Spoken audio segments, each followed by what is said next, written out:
పవన్ కళ్యాణ్ 6 కోట్ల విరాళం ఇవ్వడంతో రోజా అయితే షాకింగ్ రియాక్షన్ ఇస్తున్నారు. అసలు రోజా గారు నగరి నియోజకవర్గంలో భారీగా ఓటమి చెందుతారని ముందు నుంచే తెలుసు.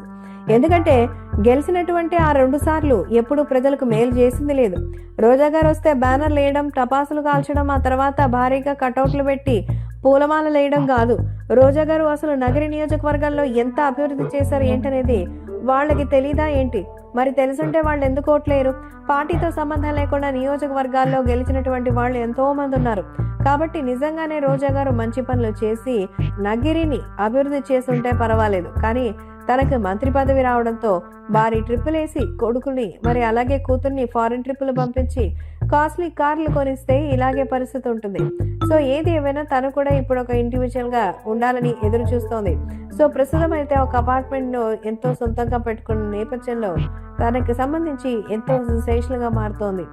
ఏది ఏమైనా అభిమానులు మాత్రం చాలా ఆనందంగా అయితే దీనికోసం ఎదురు చూస్తూ మన hero power star Pawan Kalyan 6 కోట్ల సాయం చేశారంటే చాలా గొప్ప విషయం అని అందరూ చెప్పుకుంటే, అసలు పవన్ ఏమైపోయారు? వరద ప్రభావంలో పాపం ముసలాయన చంద్రబాబు తిరుగుతుంటే మరి డిప్యూటీ సీఎం ఎక్కడా? మరి అధికారం ఇస్తే సరిపోతుందా? ఆయన ఏ కంట్రీలో ఎక్కడున్నాడో అంటూ కలవరపడిపోయింది రోజా. కానీ పవన్ కళ్యాణ్ గారు కనపడితే ఎలా ఉంటుందన్న సునామీ తర్వాత చూశారు.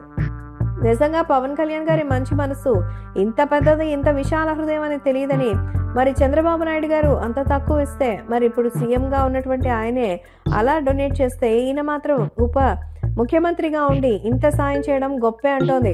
అంటే నిజంగానే మెచ్చుకుంటోందా లేకపోతే దీంట్లో ఇంకేదైనా తిరకాసు పెడుతుందా?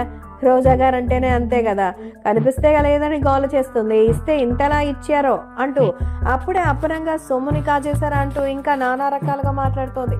ఈ విషయంపై ఖచ్చితంగా పవన్ కళ్యాణ్ గారు రెస్పాండ్ అవుతారేమో చూడాలి.